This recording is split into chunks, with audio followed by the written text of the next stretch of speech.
मोदी के सामने पहली बार कोई ऐसा गठबंधन खड़ा हुआ है जिसको लेकर के मोदी सरकार को, उनके तमाम नेताओं को न केवल डर लग रहा है, बल्कि दूसरी तरफ तमाम लोगों ने अब चर्चा करनी शुरू कर दी है, सवाल उठाने शुरू कर दिए और बताना, भविष्यवाणी करनी शुरू कर दी है कि इंडिया एनडीए को हरा सकता है। ये इस एनडीए को हरा सकता है। और योगेंद्र यादव ने कुछ एक अपनी थ्योरी बताई है, गणित बताया है कि कहां पर, किन सीटों पर किस तरह से जो है वो इंडिया एनडीए को हरा सकता है, क्या क्या ऐसे फैक्टर हैं जिसको लेकर के इंडिया एनडीए को हरा सकता है। ये तमाम तरह की बातें जो है वो योगेंद्र यादव ने बताई है। और देखिए, हम जो है वो तमाम तरह की बातें, राजनीतिक बयानबाजी, इधर उधर से जो चीजें हैं उस पर तो लगातार चर्चा करते ही हैं, लेकिन सबसे बड़ा सवाल यह है कि भाई वोट कहां से आएंगे, सीट कहां से आएंगी, 272 का जो आंकड़ा है वो कहां से आएगा, यह समझना बहुत जरूरी है। योगेंद्र यादव ने कुछ एक चीजें बताई हैं और ये जो है वो पूरा गणित है इनका, और पूरा गणित में एक एक करके आपके सामने रखूंगा और आप सुनते चले जाइएगा, देखते चले जाइएगा कि किस तरह से योगेंद्र यादव ने बताया कि 350 सीट पर क्या है, 250 पर क्या है, 193 पर क्या है, 175 पर क्या है। ये सब कुछ जो है मैं आपके सामने रखूंगा और एक एक करके डिटेल में पर दर पर जो है योगेंद्र यादव ने जो बात कही है 7-8 पन्ने के अंदर, वो मैं आपको समझाऊंगा। एक चीज को पहले आप समझ लीजिए, आज का जो माहौल है उसके लिए केवल एक लाइन बता रहा हूं, उसके बाद सीधा गणित पर बात करेंगे। 19 साल पहले यूपीए बना था, 19 साल पहले, और नरेंद्र मोदी के सामने आज ये इंडिया बना है। 2014 में कोई नहीं कह सकता था कि नरेंद्र मोदी को हराया जा सकता है। 2019 में भी लोग नहीं कह पा रहे थे, सपा बसपा के गठबंधन के बाद कहा, लेकिन फिर वो पुलवामा के बाद में माहौल बदल गया। लेकिन अब जो है, जब से ये इंडिया बना है, एक नई एनर्जी सी दिखाई दे रही है और लोग जो हैं इसमें, विपक्ष के लोग वो बोल रहे हैं, सत्ता पक्ष के लोग बेचैन हैं, इधर उधर की तमाम तरह की उल्टी बयानबाजी कर रहे हैं, और जो राजनीतिक जानकार लोग हैं या जो तमाम तरह के जो है वो गणित को सामने रखते हैं, चुनाव का जोड़ तोड़ जो है वो बताते हैं, वो लोग बताते रहते हैं। और परसों जो है मैंने आपको बताया संजय सिंह का, किस तरह से जो है वो बता रहे थे कि सीडीएस में का सर्वे जो लेकर के आते हैं, उन्होंने बताया कि कैसे जो है वो अगर 3% का, 5% का अगर स्विंग होता है तो फिर चीजें घूम सकती है। अब यहां पर योगेंद्र यादव ने क्या कहा है, जरा वो देख लीजिए। योगेंद्र यादव की बड़ी बात जो लेकर के आए हैं, ये इन्होंने एक पूरा जो है इंटरव्यू दिया यूपी तक को, उसमें क्या बातें कही है, न्यूज तक को, उसमें क्या बातें कही वो सुनिए। योगेंद्र यादव कह रहे हैं, इनकी जो थ्योरी है जिसमें ये बता रहे हैं कि साहब बीजेपी की जो मेन फाइट है, 350 सीटें जहां पर 350 सीट है, वहां पर बीजेपी की मेन फाइट है, और उनमें से 350 में से 250 सीट जीतना सबसे बड़ा टारगेट है। बीजेपी 350 सीटों पर मजबूत है और इन 350 में से 250 सीट तो कम से कम उसको जीतनी पड़ेगी अगर वो 2024 में सत्ता में आना चाहती है। लेकिन सरकार रिपीट करने के लिए बीजेपी को हिंदी पट्टी के अंदर 200 में से 175 सीट वो निकालनी बहुत जरूरी है, और 193 सीट जो है वो बीजेपी के लिए सबसे कमजोर है। तो योगेंद्र यादव की जो पूरी कहानी मैं आपको बताऊंगा, ये इन्होंने जो पूरा गणित जो सामने रखा है, इसमें 3 सबसे बड़ी बात है। पहली बात तो वो यही कह रहे हैं कि 350 सीट पर बीजेपी जो है वो मेन फाइट में है और वहां पर उसको 250 सीट तो जीतनी ही जीतनी पड़ेगी सत्ता में आना है तो। और दूसरा, सत्ता में आने का उसका रास्ता यही है कि हिंदी पट्टी में 200 में से 175 सीट, 200 सीट कौन कौन सी हैं, जिसमें यूपी, बिहार, और जिसमें जो है वो मध्य प्रदेश, राजस्थान, ये फिर उत्तराखंड, हरियाणा, और ये सब मिलाकर के 200 सीट होती है। यहां पर आपको 175 तो लानी पड़ेगी, बहुत मुश्किल टास्क है ये। 200 में से 175 मतलब कि हर जगह क्लीन स्वीप। अब वो स्थिति है क्या कि हर जगह क्लीन स्वीप हो सकता है, आप खुद बताइए। और 193 सीट, कुछ राज्य ऐसे हैं जैसे केरल है, तमिलनाडु है, वहां पर बीजेपी का पूरा सुपड़ा साफ है, बीजेपी ना 3 में है ना 13 में है, वो चीज बता रहे हैं। अब सुनिए इनकी कैटेगरी एक जो है वो बात कह रहे हैं, ये पहली बात जो है ये बता रहे हैं कि ये 200 सीट ऐसी हैं जहां पर बीजेपी गेम में ही नहीं है, बीजेपी का कहीं पर कोई नाम लेवा ही नहीं है, ना 3 में है ना 13 में है। यहां पर बीजेपी के खिलाफ गठबंधन की जरूरत नहीं है, बल्कि अकेले जो पार्टियां जहां पर हैं वो बीजेपी को निस्ते नाबूद कर सकती हैं, बीजेपी का सुपड़ा साफ कर सकती हैं। अब इसमें कौन कौन सी सीटें हैं, कौन कौन सा राज्य है, सुनिए। केरल के अंदर यहां पर बीजेपी का कोई अस्तित्व ही नहीं है, एक सीट जीत पाने के कंडीशन में बीजेपी है नहीं, ना एक सीट बीजेपी के पास में है। पंजाब के अंदर जो है, पंजाब में तो अब कांग्रेस से सारे उधार लिए हुए नेता, कैप्टन जो है वो अमरिंदर सिंह हो, अब सुनील जाखड़ जिनको अध्यक्ष बनाया है, सारे उधार के नेता है, अपना कुछ नहीं इनके पास में। अकाली दल के साथ में बहुत पुराना गठबंधन था, वो टूट गया, अब वो भी वापसी आ जाएगा, तो फिर उसके सामने बहुत बड़ा गठबंधन बन रहा है जो अभी सरकार में है, आम आदमी पार्टी, और इससे पहले जो सरकार में रही कांग्रेस पार्टी। तो कांग्रेस और आम आदमी पार्टी का वहां पर गठबंधन बन गया, तब फिर क्या होगा, तो वो चीज आप देख लीजिए। उसके साथ में तमिलनाडु, तमिलनाडु में तो हालत यह है कि साहब जब तमिलनाडु की तरफ मुंह करके ऐलान करते हैं कि कल मैं तमिलनाडु आ रहा हूं, तो ट्विटर पर हैशटैग, सोशल मीडिया पर हैशटैग चलने लग जाता है, मोदी गो बैक। तो जबरदस्त गुस्सा है, और तमिलनाडु में वैसे भी जो बात नहीं बन रही है, हिंदी को लेकर के जो अमित शाह ने जो स्टैंड सामने रखा, उससे काफी नाराजगी है। तेलंगाना के अंदर तो फिर क्या ही बात करें, क्योंकि तेलंगाना में तो सीधा तौर पर जो है बीआरएस और कांग्रेस की लड़ाई है, बीजेपी का कहीं खाता नहीं है। ऐसे ही आंध्र प्रदेश के अंदर कुल मिलाकर के ये 200 सीटें ऐसी हैं जहां पर बीजेपी कहीं नहीं है, बीजेपी कहीं नहीं है। और इन 200 सीटों में से बीजेपी जो है वो अब की बार टारगेट लेकर के चल रही कि हम 50 सीटें ले जाएंगे, लेकिन 50 तो छोड़िए, बीजेपी ना यहां पर 15 लेने की कंडीशन में दिख रही है, और ना यहां पर 5 सीटें जो है बीजेपी ले जाएगी। ध्यान से देख लीजिए, इन 5 राज्यों के अंदर जो है केरल, तमिलनाडु और पंजाब, तेलंगाना और आंध्र प्रदेश, इनमें से अगर बीजेपी 5 और 15 के बीच में रह जाए तो बहुत बड़ी बात मान करके चलना, वरना बीजेपी 0 पर भी रह सकती है, या 5, 4, 3, 4, 5, 7 सीटों के आसपास भी रह सकती है, 10 से कम जो है वो रह सकती है।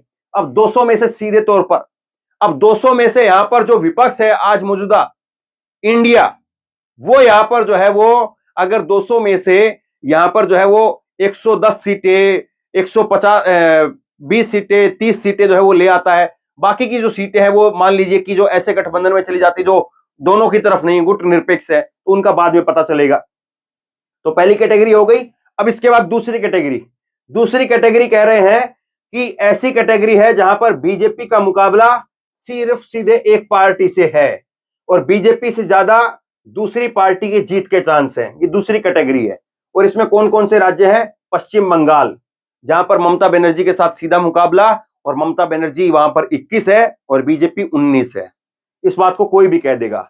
उड़ीसा के अंदर जो है वो बीजेडी और बीजेपी में जो है वो कंपटीशन है।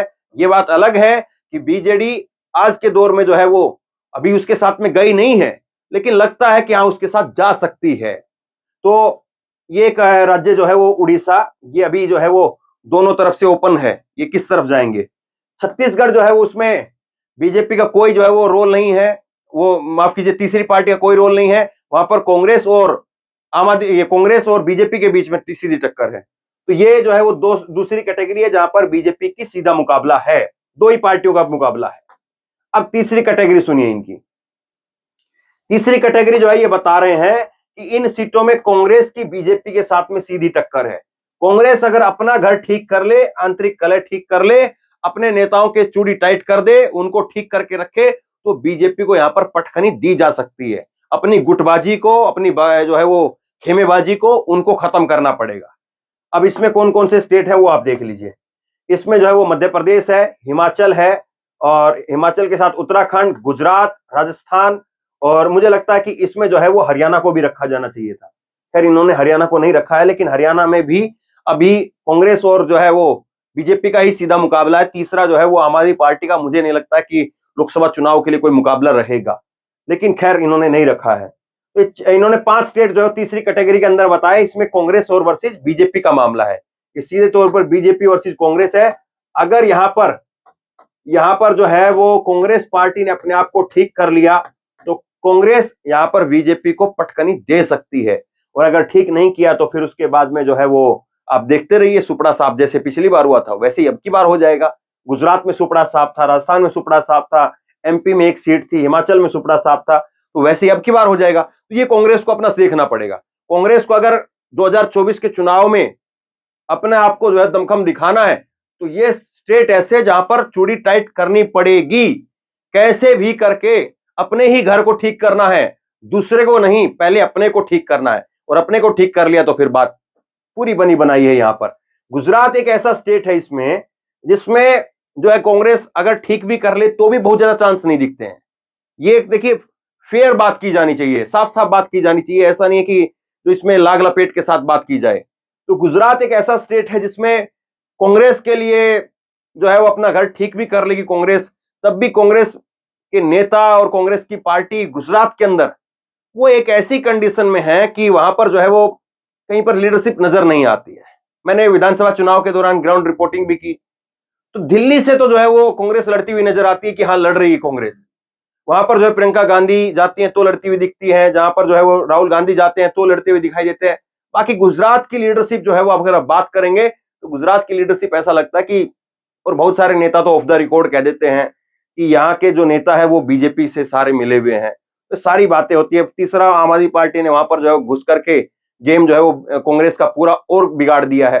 तो गुजरात एक ऐसा राज्य इसमें टाइट करने के बाद में भी बीजेपी बहुत कुछ जो है वो छोड़ेगी नहीं, फिर भी बीजेपी यहां पर लेकर के चली जाएगी और कांग्रेस पार्टी जो है उसके हाथ बहुत कुछ नहीं लगेगा। लेकिन हाँ ये है कि एक सम्मानजनक जो है वो आंकड़े निकाले जा सकते हैं, सम्मानजनक सीट गुजरात में भी निकाली फिर भी जा सकती है अगर पूरी गुजरात, दिल्ली और जो है वो गुजरात, अगर दोनों कांग्रेस की टीम एक साथ होकर के लड़े तब जा करके। वरना आप देखिए कि मध्य प्रदेश में आप विधानसभा चुनाव जीत लीजिए, उसके बाद जो अपनी गुटबाजी को ठीक कर लीजिए और एक पूरा जो है वो जमीन पर काम करिए और नीचे तक काम करिए, तो बहुत कुछ जो है वो मध्य प्रदेश में निकल सकता है। हिमाचल में तो अब सरकार ही है, तो हिमाचल में तो और ज्यादा संभावनाएं हैं और हो सकता है कि अब की बार कांग्रेस क्लीन स्वीप कर दे अगर ठीक से उधर खेला जाए तो। उत्तराखंड में भी इसी तरह से है क्योंकि यहां पर दोनों जगह पर अग्निवीर का मुद्दा बड़ा इंपॉर्टेंट है। राजस्थान के अंदर जो है वो सचिन पायलट और अशोक गहलोत की जो डुगडुगी है वो शांत तो कर दी गई है, लेकिन अगर विधानसभा चुनाव जीत जाते हैं और ये पूरा टीम वर्क जो है वो बरकरार रहता है तो राजस्थान में भी बहुत अच्छी स्थिति के अंदर जो है वो कांग्रेस आ सकती है। क्योंकि वहां से अब जो है भारत यात्रा जो मैंने आपको रूट बताया है वो भी राहुल गांधी की निकलेगी। 10 लोकसभा सीट पर तो यात्रा ही होनी है, तो 10 सीट तो आपकी वो मान करके चलिए, आप उन सीटों को लेकर के आइए और 10 सीट के साथ साथ जो है वो आप थोड़ा सा दायरा को और बढ़ाइए, तो कम से कम 15 सीटें के आसपास जो है वो बीजेपी को यहां पर जो है रोका जा सकता है और 15 सीटें अपनी झोली में डाली जा सकती है 25 में से। लेकिन ये होगा तब जब आप अपने नेताओं को ठीक करेंगे। जो कैटेगरी नंबर 3 रही, अब कैटेगरी नंबर 4 पर बात करिए। कैटेगरी नंबर 4 ये है, ये कुछ स्टेट ऐसे हैं जहां पर लोकल गठबंधन पहले से ही मौजूद है, अब आपको अलायंस को मजबूत करना है और उसका प्रदर्शन जो है वो टाइट रखना है आपको। ये कौन कौन से स्टेट हैं? ये स्टेट है महाराष्ट्र, जहां पर पहले से ही अभी जो है वो शिवसेना का, इंडिया बनने से पहले ही शिवसेना, कांग्रेस और शरद पवार का पहले से ही गठबंधन है, लेकिन वो बात अलग रही कि वहां पर शिवसेना को तोड़ दिया गया और शरद पवार की पार्टी को तोड़ दिया गया। अब वो दोनों जो है वो जख्मी शेर की तरह से जो है व्यवहार करेंगे, जख्मी शेर की तरह से पलटवार करेंगे और सहानुभूति के वोट जो है वो शरद पवार को और उद्धव ठाकरे को कितने मिलेंगे, ये भी एक अपने आप में बड़ी दिलचस्प स्टोरी रहेगी। उसके साथ साथ जो है झारखंड के अंदर जो है पहले से अलायंस है, हेमंत सोरेन और कांग्रेस का पहले से अलायंस है, तो वहां पर जो है वो किस तरह से अब झारखंड में वो दोनों पार्टियां मिल करके लोकसभा चुनाव के अंदर कितना लेकर के आ सकती हैं, अपने आप को और कितना मजबूत कर सकती हैं। बिहार बहुत बड़ा जो है वो गठबंधन है और लालू प्रसाद यादव, नीतीश कुमार और कांग्रेस तीनों मिलकर के सरकार में है और नीतीश और लालू और कांग्रेस तीनों के तीनों जो है वो पार्टियां दमखम के साथ में वहां पर जो है वो अपना कैडर भी है। कांग्रेस का भले ही तीसरे नंबर पर आप कहिए, लेकिन है कैडर, इस बात में कोई दो राय नहीं है। और आरजेडी को जहां पर एक भी सीट नहीं मिली थी तो वहां पर एक सीट जो है वो कांग्रेस तब भी निकालने में कामयाब रही थी 2019 के अंदर भी। तो खैर कांग्रेस, आरजेडी और जेडीयू तीनों को अपना प्रदर्शन जो है वहां पर टाइट करना पड़ेगा, ये एक बात है। और असम के अंदर जो है, असम के अंदर कांग्रेस में मुझे लगता है कि वो अकेले ही, क्योंकि यूडीएफ के साथ में जो बातें हो रही थी वो बन नहीं पा रही हैं और कांग्रेस वहां पर पहले के अलायंस को जो छोटी पार्टियों के साथ में है, बाकियों के साथ में, उनको लेकर के अपना आगे बढ़ने की कोशिश करेगी। तो ये मेरा यहाँ पर अनुमान है, ये जो योगेंद्र ने कहा है उसके साथ साथ जो मैं कुछ समझ पा रहा हूं, दोनों चीजें मिला करके बता रहा हूं। कैटेगरी नंबर 5 को आप देखिए। कैटेगरी नंबर 5 कह रहे हैं कि यहां पर इंडिया की सबसे बड़ी परीक्षा है कि इंडिया कितना कामयाब है। ये सबसे बड़ा परीक्षा है, वो ट्रांसफर कराना सबसे कठिन काम है।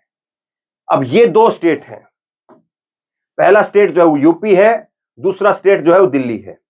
यूपी इसलिए आज से महत्वपूर्ण है क्योंकि यहां पर अखिलेश यादव भी हैं, यहां पर कांग्रेस पार्टी भी है और यहां पर जो है वो आम आदमी पार्टी भी कुछ कोशिश करेगी कि एनसीआर के अंदर हमें भी 1-2 सीट मिल जाए, 5 सीट मिल जाए, कितनी सीट मिल जाए पता नहीं, कितने पर वो दावा करेंगे।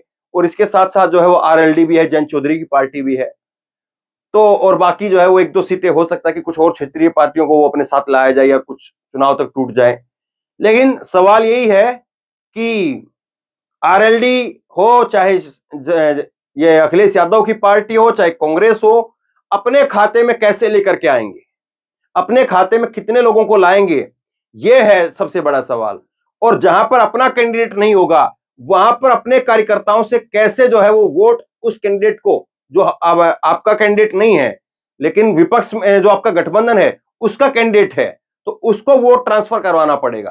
क्योंकि मायावती जी का और अखिलेश का जब गठबंधन हुआ था तब भी यही खेल रहा था कि वोट ट्रांसफर नहीं हुआ, और वोट ट्रांसफर नहीं हुआ इसीलिए समाजवादी पार्टी बड़ी पार्टी होने के बाद में भी नुकसान में रही और जो है बीएसपी को जबरदस्त फायदा हो गया।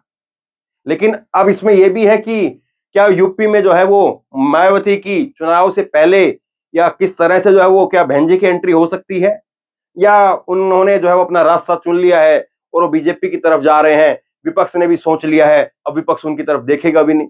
ये एक अलग से जो है थ्योरी भी यूपी में बाकी है। तो यूपी में सबसे बड़ी चुनौती है कैसे जो है वो समाजवादी पार्टी कांग्रेस को वोट के लिए कहेगी, कांग्रेस का कार्यकर्ता कितना समाजवादी पार्टी को वोट करेगा, कितना आरएलडी का कार्यकर्ता जो है कांग्रेस को वोट करेगा, ये सारे सवाल हैं। और कितने जो है वो फिर यहां पर आपस में जो है वो गणित बैठ पाएगा, इनका सबका सबसे बड़ा जो है वो 80 सीटें यहीं पर है। अब दिल्ली के अंदर आ जाइए, दिल्ली में भी ऐसी खिचड़ी है। दिल्ली में कांग्रेस जो है वो पूरी जली हुई है अंदर से, और केजरीवाल जो है वो दूसरी तरफ अपने आप को जो है वो दिखाना चाह रहे हैं कि कैसे भी करके यहां पर जो है वो एमपी हमने लेकर के आने हैं, क्योंकि एमपी में हमारा शून्य है, एमपी में खाता नहीं खुला है, एमपी में खाता खोलना है। यहां पर कभी जो है थ्योरी निकल करके आती है 5-2 की, यहां पर कभी थ्योरी निकल करके आती है 4-3 की। 7 सीटें हैं, 7 सीटों में से कभी जो है ये पता चलता है कि कांग्रेस कह रही कि हम 5 सीटें पर आप लड़ेंगे, 2 पर तुम लड़ोगे। कभी आम आदमी पार्टी कहती है 5 पर हम लड़ेंगे, 2 पर तुम लड़ोगे। कभी 4-3 की बात होती है। तो क्या होता है क्या नहीं होता है। और दूसरी सबसे बड़ी बात तो यही है कि कांग्रेस का कार्यकर्ता कितना आम आदमी पार्टी को वोट ट्रांसफर करवा पाएगा और कितना आम आदमी पार्टी का कार्यकर्ता कांग्रेस को वोट ट्रांसफर करा पाएगा।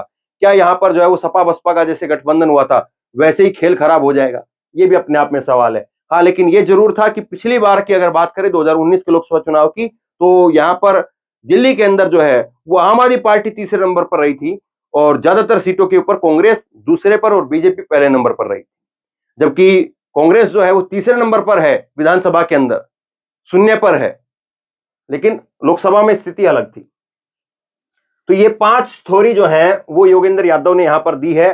और अब कितना जो है योगेंद्र यादव का गणित आपको ठीक लग रहा है और कितना जो है वो लग रहा है कि योगेंद्र यादव जो है वो किसी गणित को जो है वो कस नहीं पाए हैं, या अभी भी इनका गणित जो है वो ढीला है, इसको जो है और टाइट करने की आवश्यकता है, या आपको लग रहा है कि नहीं पूरा निचोड़ करके बताया है, वाकई में ही जो है ये कैटेगरी, ये चीजें जो है वो दमखम दिखा सकती है। और यहां पर साफ तौर पर जो है वो योगेंद्र यादव हो चाहे संजय सिंह हो, ये तमाम लोग जो है वो बता रहे हैं, ये साफ तौर पर दिख रहा है कि अब लोग जो है वो बात करने लगे हैं और लोग बोलने लगे हैं, लोग कहने लगे हैं कि हाँ मोदी को हराया जा सकता है।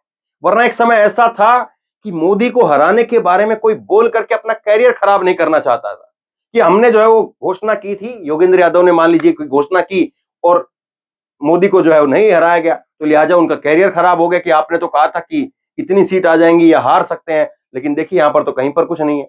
लेकिन 6 महीने पहले, चुनाव से ठीक 6 महीने पहले जो है ये चीजें चल रही हैं, तो बहुत ज्यादा जो है इसका मतलब आप मान करके चलिए कि जमीन पर असर है और अब लोगों को जो है वो एनर्जी मिल रही है कि लोग अब लिख रहे हैं, बोल रहे हैं और बता रहे हैं कि इंडिया जीतेगा, एनडीए जो है वो फंस गई है। आप क्या सोचते हैं 2024 के मुकाबले? और लगातार मेरी कोशिश रहेगी कि आपको हर अपडेट 2024 के लिहाज, चुनाव के लिहाज से रोजाना की जो खबरें होती हैं उसके अलावा 2024 के लिहाज से जो भी बड़ी तस्वीर निकल करके आती है तो आप तक जरूर पहुंचाता रहूं। आप शेयर कीजिए इस वीडियो को। और आप क्या सोचते हैं, इंडिया जीत रहा है या एनडीए जीत रहा है? आपका मत किस तरफ है, आपका वोट किसकी तरफ है? नीचे कमेंट बॉक्स में लिख करके जरूर बताइए ताकि और लोग भी पढ़ें और लोग भी राय बनाएं। और इसी तरह की तमाम खबरों के लिए ऑनलाइन न्यूज इंडिया को सब्सक्राइब कीजिए, साथ में जो बेल आइकन है घंटी उसको जरूर दबाइए, ताकि जैसे कोई खबर अपलोड करें उसकी नोटिफिकेशन सीधे सबसे पहले आपको मिल सके। और अगर ये वीडियो फेसबुक पर देख रहे हैं तो फेसबुक पर हमारे पेज को लाइक कीजिए, फॉलो कीजिए और इस खबर को शेयर कीजिए। धन्यवाद।